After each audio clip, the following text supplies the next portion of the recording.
எங்க ஓட்டு எங்க உரிமை.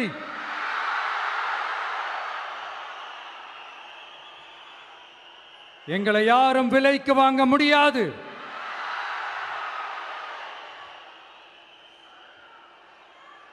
எங்க ஓட்டு விசில் சின்னத்துக்கு தான்.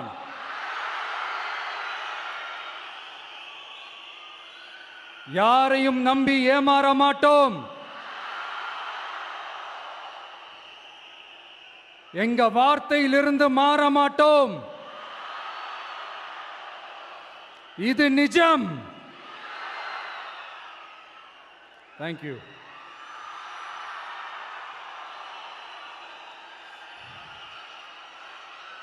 ஒரு குட்டி கதையிலிருந்து ஆரம்பிப்போமா?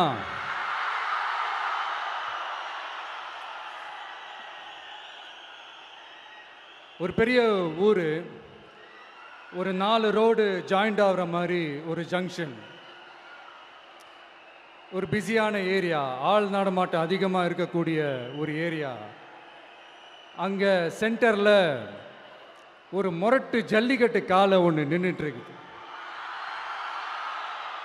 காலில் மண்ணை வீசிக்கிட்டு சீறிக்கிட்டு அப்படியே நின்றுட்டுருக்குது. யாருமே பக்கத்தில் போக முடியல. அந்த இடம் ஒரு கேஷுவலாக மாறணும் அப்படின்னா அந்த காளையை அடக்கி அமைதி ஆக்கினா தான் மறுபடியும் ஒரு பேக் டு நார்மல் சுச்சுவேஷனுக்கு அந்த இடம் மாறும். அந்த ஊரில் இருக்கிற ஒரு சில பேருக்கு மட்டும்தான் அந்த காளை அடங்கும். அவங்க யாருமே அங்கே இல்லை. ஆனால் அந்த க்ரௌடில் இருந்த ஒரு சில பேர், ஆல்ரெடி அந்த காளையை அடக்கணங்களோடு இருந்த ஒரு சில பேர், எங்களுக்கு இல்லாத அனுபவமா? நாங்க பார்க்காத காளையா? நாங்க பார்க்காத மாடா? நாங்க போய் அடக்குறோம்னு சொல்லிட்டு உள்ள போறாங்க. ஒருத்தராலையும் அந்த காளையை தொடக்கூட முடியல. எல்லாரையும் அடிச்சு வீசி தூக்கி போட்டுருச்சு. இப்போ என்னடா பண்றது அப்படின்னு பார்க்கும்போது அந்த கூட்டத்தை விலக்கிட்டு ஒரு சின்ன பையன் ஒரு என்ட்ரி ஒன்று கொடுக்குறான்.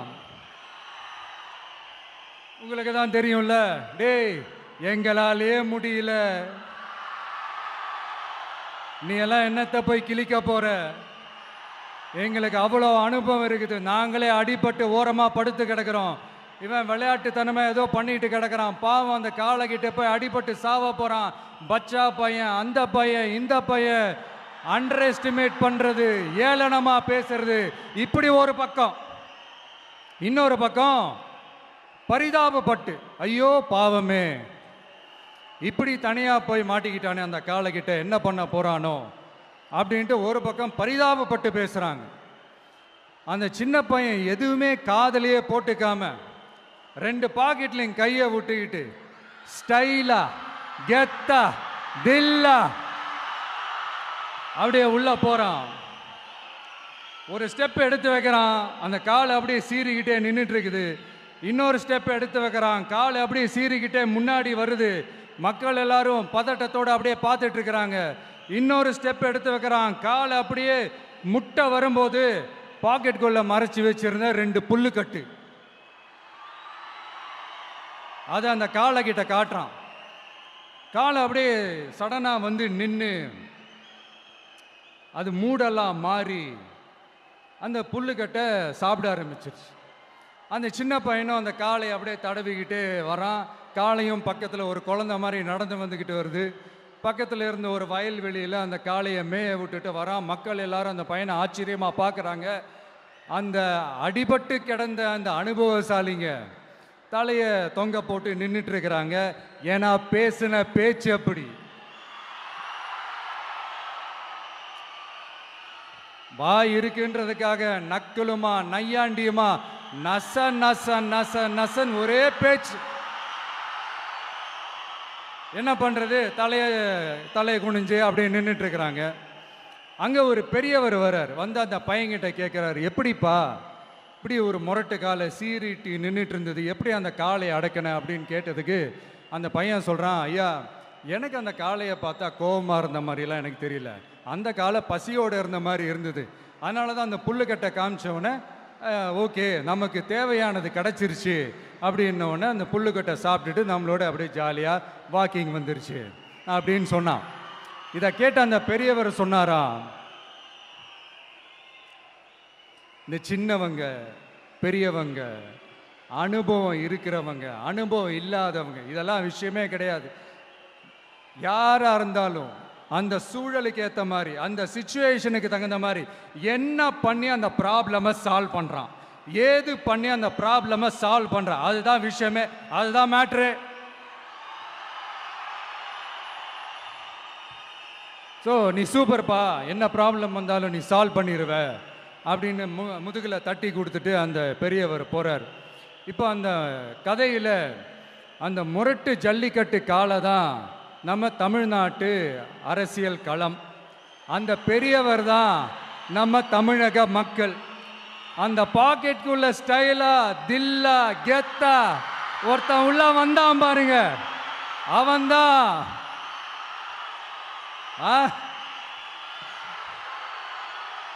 நான் இல்லைங்க, நான் இல்லை, நானு நீங்க நாம எல்லாருமா சேர்ந்து மாபெரும் மக்கள் சக்தியா இருக்கக்கூடிய நம்ம டிவிக்கு, அதுதான் அந்த சின்ன பையன்.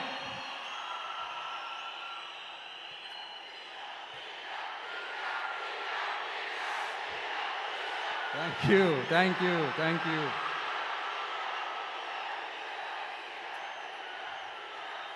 மக்களை நேசிக்கிற ஒரு நல்ல தலைமை இல்லாததுனால இத்தனை வருஷமா வேற வழி இல்லாம ஸ்டாலின் சார் கொடுத்த அந்த பொய்யான வாக்குறுதிகள் எல்லாத்தையும் நம்பி ஏமாந்த நம்ம மக்களுக்கு சரியான நேரத்தில் ஒரு வெகுஜன மக்கள் இயக்கமா வந்தது தான் நம்ம டிவிக்கு.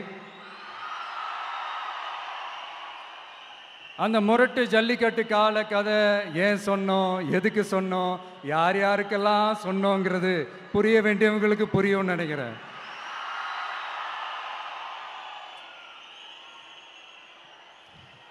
இப்போ நாம ஒவ்வொரு வீட்டில் உயிரா உணர்வா இருக்கிறோம். ஆனால் நான் உங்கள் எல்லாரையும் நேரில் சந்திக்கணும், நீங்கள் இருக்கிற ஊருக்கே உங்களை சந்திக்கணும் அப்படின்றது தான் எனக்கு மனசில் இருக்கிற ஒரு பெரிய ஆசை. ஆனால் அந்த சிச்சுவேஷன் ஒரு எதிர்கட்சியாக இருந்து கேள்வி கேட்டுக்கிட்டு இருக்கிற இந்த நேரத்தில் நமக்கு எதிராக என்ன சூழ்ச்சிகள்லாம் நடக்குதுன்றது உங்கள் எல்லாருக்குமே நல்லா தெரியும். அதனால் இப்போ உங்களுக்கு ஒரு வாக்குறுதியை கொடுக்குறேன், நம்மளுடைய ஆட்சி அமைஞ்சதும் ஒவ்வொரு கிராமத்துக்கும் நான் நேரடியா வந்து என்னுடைய சொந்தங்களாகிய உங்க எல்லாரையும் நான் சந்திக்கிறேன்.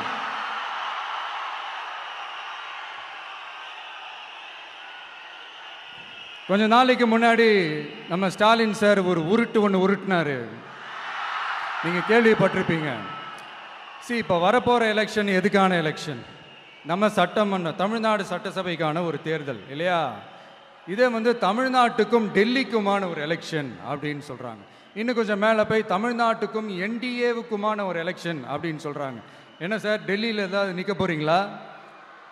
அப்புறம் ஏன் தமிழ்நாட்டுக்கும் டெல்லிக்குமான ஒரு எலெக்ஷன் சொல்கிறீங்க? அப்புறம் இது ஏதாவது பார்லிமெண்ட் எலெக்ஷனா, பிரதமர் பதவிக்கு ஏதாவது போட்டி போடுறீங்களா? அப்புறம் ஏன் அதை தமிழ்நாட்டுக்கும் என்டிஏவுக்குமான ஒரு எலெக்ஷன் சொல்கிறீங்க? எங்களுக்கு புரியலையே சார், இது என்ன லாஜிக்னு எங்களுக்கு புரியலையே. எந்த எலெக்ஷனை எப்படி டீல் பண்ணணும், எப்படி ஹேண்டில் பண்ணணுன்றது நம்ம தமிழ்நாட்டு மக்களுக்கு தெளிவாக தெரியும். நம்ம தமிழ்நாட்டு மக்கள் மாதிரி ஒரு தெளிவான மக்களை நீங்கள் பார்க்கவே முடியாது. சூப்பர் கிளாரிட்டியோட சூப்பர் மக்கள் சார் நம்ம மக்கள். இந்த போருக்கு போகிறதுக்கு முன்னாடி தான் இந்த படை பரிவாரங்களோட போவாங்கன்னு கேள்விப்பட்டிருக்கிறேன். ஆனால் நீங்கள் என்னடானா இந்த ஒன்றுத்துக்கும் உதவாத இந்த பால் டப்பாவை உருட்டிக்கிட்டு இருக்கீங்களே சார். உண்மையிலே இந்த எலெக்ஷன் எதுக்கான எலெக்ஷன் சொல்லட்டுமா? தமிழ்நாட்டு மக்களுக்கும் ஊழலுக்கும் நடக்கிற போர், தமிழ்நாட்டு மக்களுக்கும் லஞ்சத்துக்கும் நடக்கிற போர், தமிழ்நாட்டு மக்களுக்கும் இந்த நிர்வாகத்தை சரியா செய்யாத இந்த திமுக அரசுக்கும் நடக்கிற போர், அதாவது தமிழ்நாட்டு மக்களுக்கும் உங்க ஆட்சிக்கும் நடக்கிற போர், தமிழ்நாட்டு மக்களுக்கும் ஸ்டாலின் சாருக்கும் நடக்கிற போர். இன்னும் சுருக்கமா சொல்லணும்னா, விஜய்க்கும் ஸ்டாலின் சாருக்கும் நடக்கிற போர்.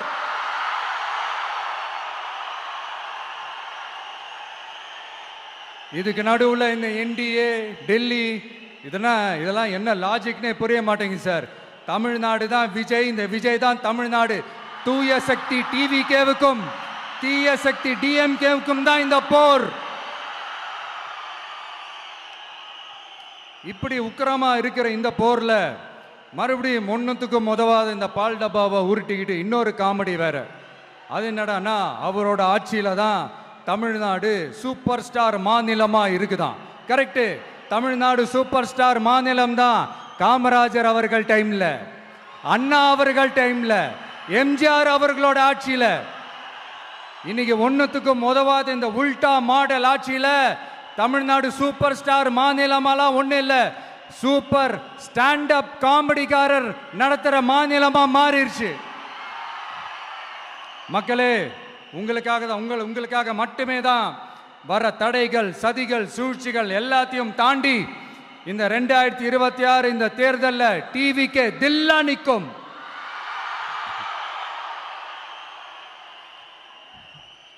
இதுவரைக்கும் நடந்த எலெக்ஷன் வேற, இப்போ நடக்க போற எலெக்ஷன் வேற. ஒவ்வொரு 5 இயர்ஸுக்கும் நடக்கிற எலெக்ஷன் மாதிரி இதை நினைச்சிடாதீங்க. 50 வருஷத்துக்கு ஒரு வாட்டி நடக்க போற ஒரு எலெக்ஷன் மாதிரி இது. அதிசய எலெக்ஷன். ஒரு எலெக்ஷன்ல அவங்களோட எதிரிகளை தான் எதிர்ப்பாங்க, அப்படிதான் எதிர்ப்பாங்க, அதுதான் யதார்த்தமும் கூட.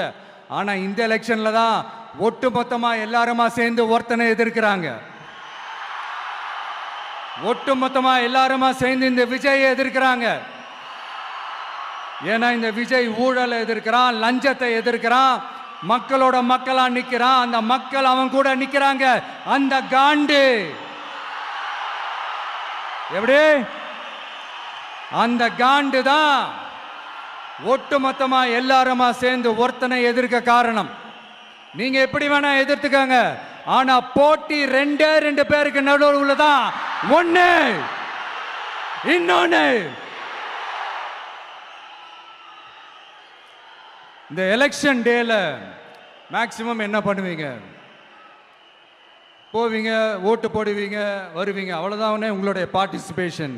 ஆனா இந்த எலெக்ஷன்ல நீங்க பங்கெடுத்துக்க போறீங்க. எஸ், உங்க வீட்டில் இருக்கிற ஒரு விஜய் தான், உங்க வீட்டில் இருக்கிற ஒரு விஜய் தான் வேட்பாளரா நிக்க போறாங்க. உங்க வீட்டில் நிக்கிற ஒரு வேட்பாளர்னா அப்போ உங்க வீட்டில் இருக்கிற மற்றவங்க எல்லாருமே வாக்காளர்கள் தானே. உங்க அம்மா, உங்க அப்பா, உங்க அண்ணன், உங்க தம்பி, உங்க சொந்தம் டிவிக்கே வேட்பாளர் அப்படின்னா அப்போ உங்க ஓட்டு விசில் சின்னத்துக்கு தான் எல்லாருக்குமே தெரியும். ஏன், நம்மளோட எதிரிங்களுக்கு கூட அது நல்லாவே தெரியும். அதனாலதான் நமக்கு எதிராக அவ்வளவு அவதூறு பரப்புறாங்க. என்னென்ன அவதூறு பரப்புறாங்கன்றது உங்களுக்கே நல்லா தெரியும். ஆனா அவங்களுக்கு தெரியாது, ஏன் மேல அவதூறு பரப்புனா அது மக்கள் மேல அவதூறு பரப்புற மாதிரின்னு. எனக்கு அரசியல் தெரியலன்னு சொன்னா அது மக்களுக்கு அரசியல் தெரியலன்னு சொல்ற மாதிரின்னு. என்ன அசிங்கமா பேசினா அது மக்கள் அசிங்கமா பேசுற மாதிரின்னு. எனக்கு எதிராக செய்யற ஒவ்வொரு செயலும் அது மக்களுக்கு எதிராக செய்யற செயல் அவங்களுக்கு தெரியாம போச்சு. இந்த விஜயும் மக்களும் வேறு வேறு இல்லை. இந்த விஜயும் மக்களும் ரத்தமும் சதையும் மாறி, உடலும் உயிரும் மாறி, ஒன்னிலிருந்து ஒண்ண பிரிக்கவே முடியாது. எஸ், சென்சிட்டிவான சென்டிமெண்ட், அது சென்சிட்டிவான சென்டிமெண்ட்.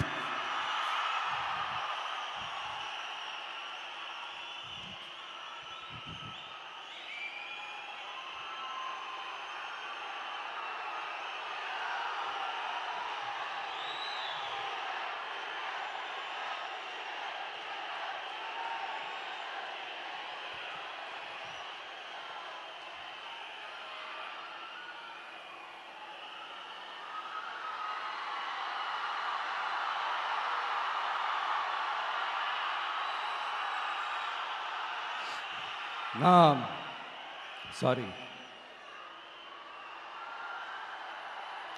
இதை யாரும் அசைக்க முடியாது. மக்களை நேசிக்கிற விஜய் வேணுமா, மக்கள் விரோத ஆட்சி நடத்துற ஸ்டாலின் சார் வேணுமா? இந்த விஜய் நம்புறீங்களா, ஸ்டாலின் சார் நம்புறீங்களா? Proof, this is the proof.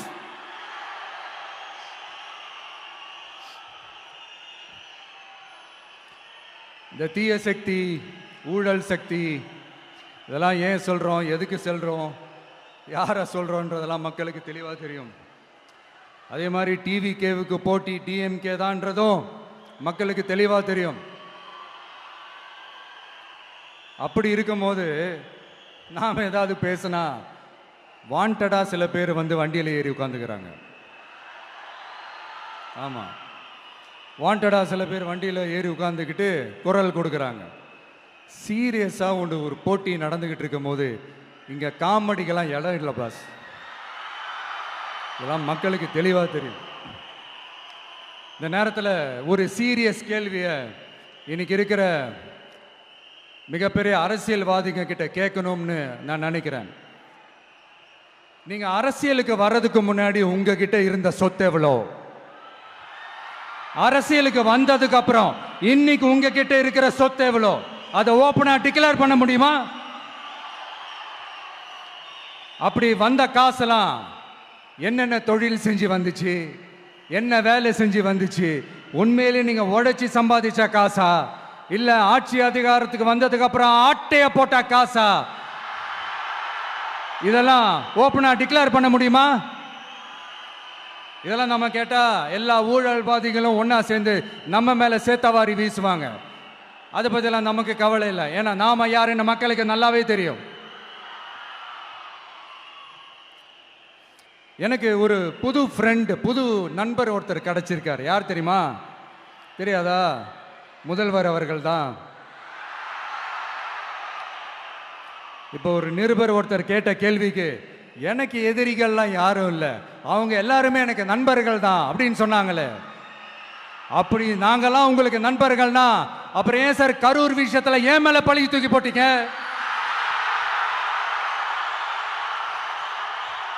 உங்களுக்கு மனசாட்சின்னு ஒண்ணு இருந்தா அப்படி பேசிருப்பீங்களா?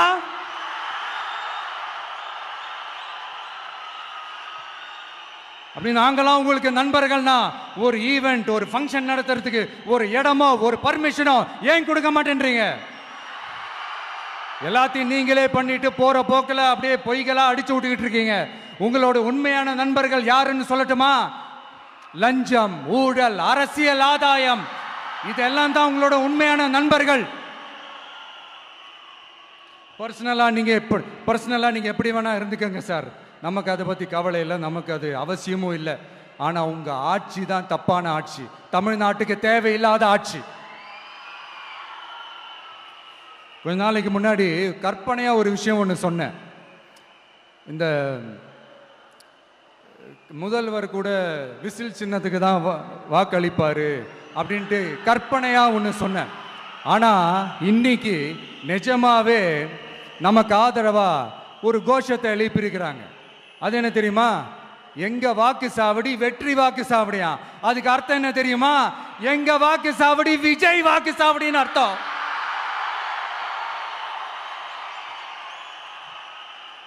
அது சரி, மக்களோட இந்த ஆதரவை பார்த்துட்டு அவர் அறியாமலே எப்படி பேசிட்டாரு என்னமோ தெரியல.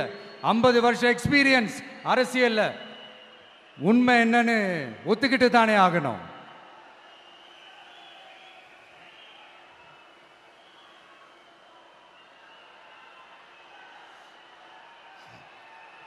ஜனநாயகம்ங்கிறது பெரும்பான்மை ஆட்சி அதிகாரம் சார்ந்தது மட்டும் இல்லை, சிறுபான்மை மக்களின் உரிமைகள் உணர்வுகளும் புனிதம்னு நினைச்சு அதையெல்லாம் காப்பதற்கு பெயர் தான் ஜனநாயகம்னு 1963 அறிஞர் அண்ணா பார்லிமெண்ட்ல பேசினதை நாம இங்க சொல்றது ரொம்ப பொருத்தமா இருக்கும். அறிஞர் அண்ணா சொன்னது தான் டிவிகேவோட நிலைப்பாடும். இந்த ஸ்டாண்ட்ல நாம 100% உறுதியா இருப்போம். யாருக்காகவும் எதுக்காகவும் இதுல சமரசமே கிடையாது. மதச்சார்பற்ற சமூக நீதி தன்மை தான் நம்ம அடிப்படை கொள்கைகள் ஒன்று, அதில் எந்த மாற்றமும் எப்பவும் கிடையாது. ஆனால் இதெல்லாம் மறந்துட்டு எப்படியாவது எதையாவது செஞ்சு ஓட்டு வாங்குறதுக்காகவே இங்கே சில பேர் இருக்கிறாங்க. அவங்கள மாதிரி நமக்கு அப்படி சில பிரச்சனைகள்ல எரியற நெருப்புல எண்ணெயை ஊத்துற எண்ணமே இல்லை.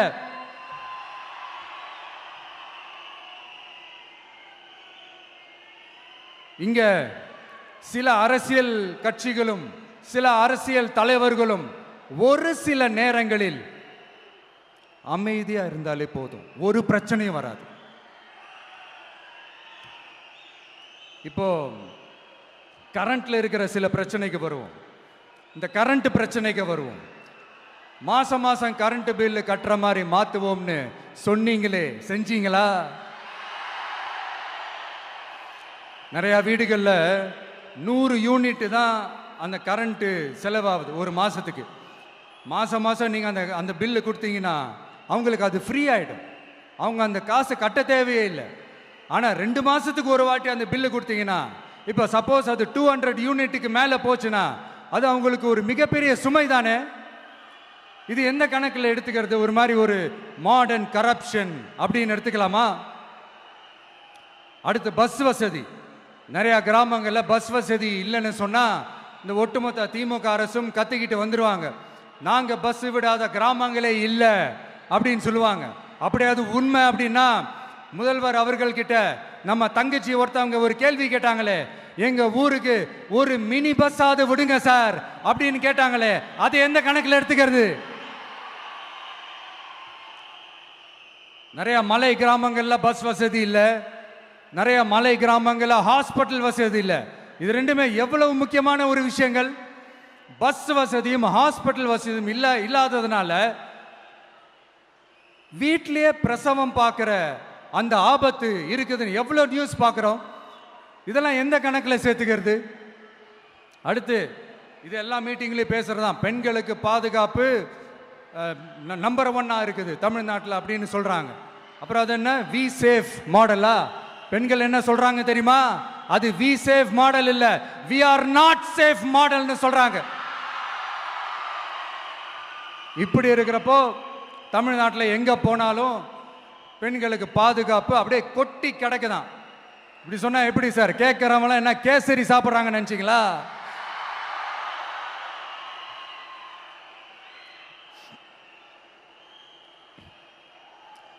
அடுத்து இந்த சட்டம் ஒழுங்கு, அது காணாம போய் ரொம்ப நாள் ஆச்சு. இவன் வேற, இந்த விஜய் வேற, எங்க போனாலும் இந்த மக்கள் கிட்ட இந்த சட்டம் ஒழுங்கை பத்தி பேசி ஞாபகப்படுத்திக்கிட்டே இருக்கான்னு முதல்வர் அவர்கள் அவங்க கூட இருக்கிறவங்க கிட்ட எல்லாம் சங்கடப்பட்டாராம். நாம் என்ன பண்றது? நாம தான் தமிழ்நாட்டோட விசில் ப்ளோயர் ஆச்சே.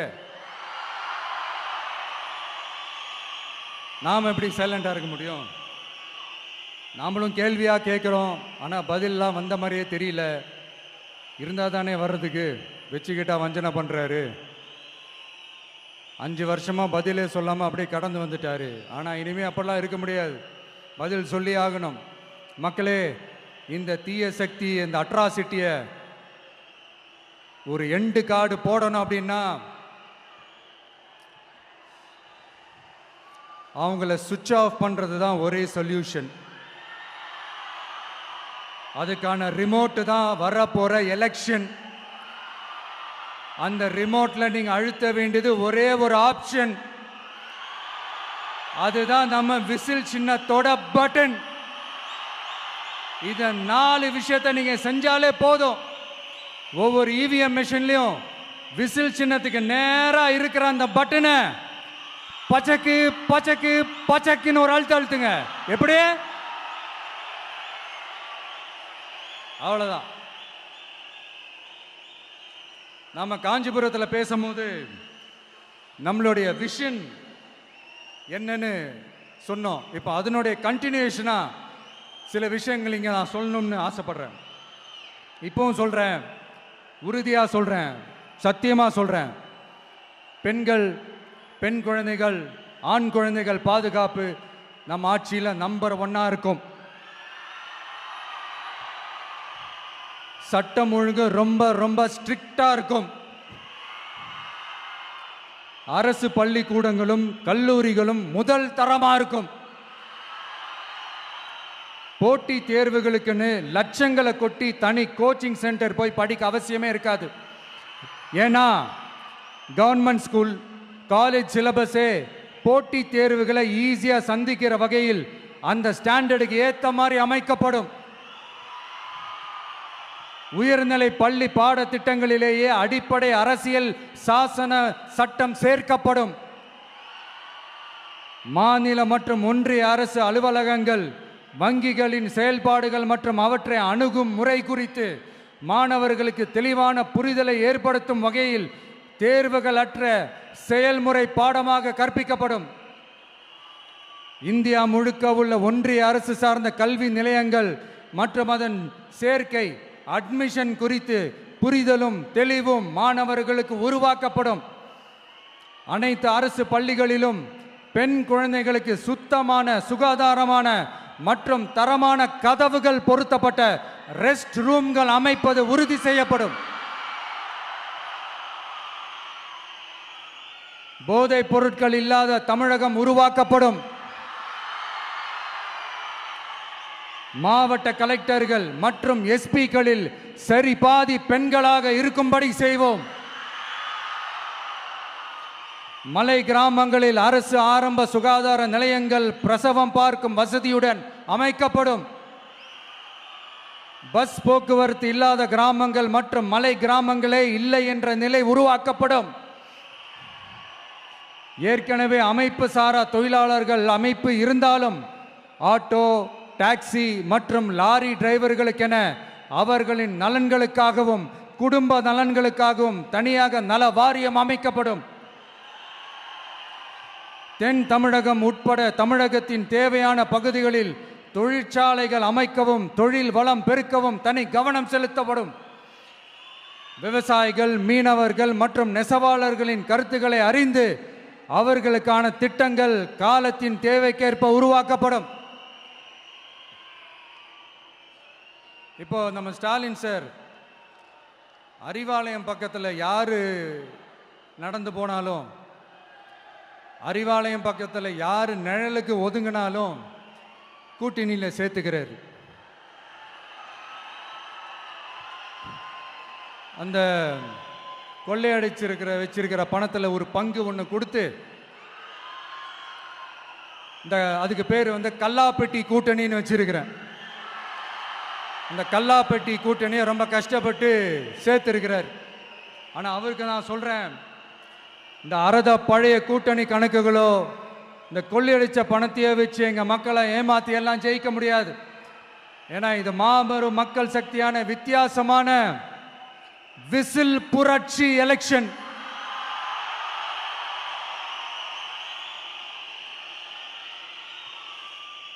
உங்களோட நான் இருக்கேன், நம்மளோட நம்ம மக்கள் இருக்கிறாங்க. இதுக்கு மேல என்ன வேணும்? கான்பிடென்டா இருங்க, நல்லதே நடக்கும், வெற்றி நிச்சயம். மீண்டும் சந்திக்கும் வரை நன்றி, வணக்கம்.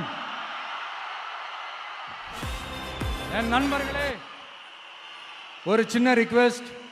நான் திருப்பி இங்கிருந்து 4 hours சென்னைக்கு போகணும். தயவு செஞ்சு யாரும் என் வண்டிக்கு பின்னாடியோ என் வண்டி சைட்லேயோ பைக்கில் வராதிங்க. உங்களை நான் கெஞ்சி கேட்டுக்கிறேன். தேங்க்யூ.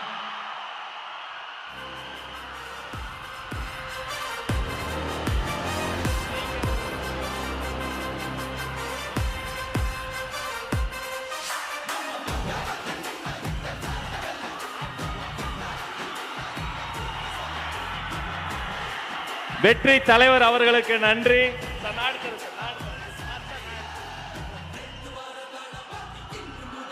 வேலூர் கழகத்தின் சார்பில் மாவட்ட கழக செயலாளர்கள் அண்ணன் வேல்முருகன் வெற்றிவேல் வீரவேலை வழங்குகிறார். அவரோடு நவீன், வினோத் கண்ணன், இமுத்தியாஸ், தனசேகர் அத்தனை பேரும் சிறப்பு பரிசுகள் வழங்குகிறார்கள். ஒரு கையில் வேல், ஒரு கையில் வெற்றி வாள்.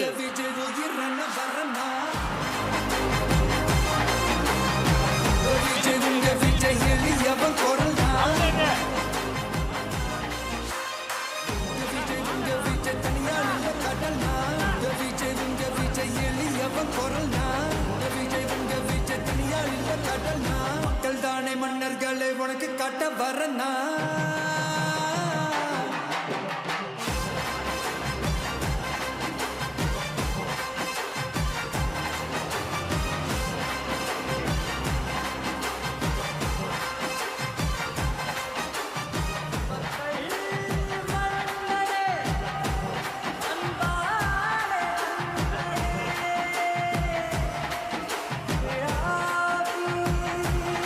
வேலூர் கழகத்தின் சார்பில் வெள்ளி யானை வழங்குகிறார்கள். இது வெள்ளி யானை மட்டுமல்ல, வேலூர் வழங்கிய வெற்றி யானை. அவர் கையில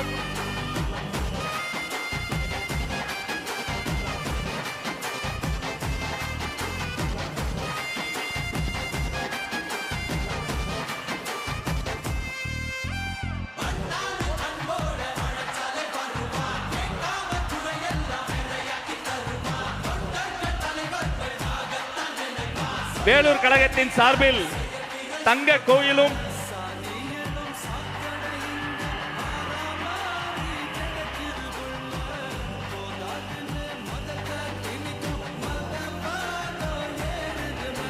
வெற்றி தலைவருக்கு செங்கோல் பரிசாக வழங்குகிறது வேலூர் மாவட்டம்.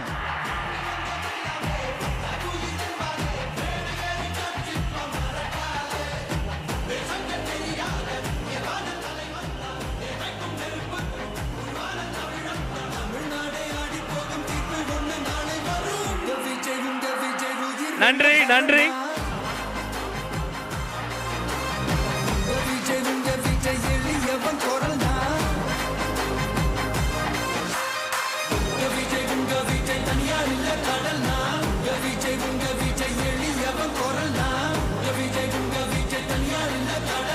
மக்கள் தானே மன்னர்களே உனக்கு காட்ட வரனா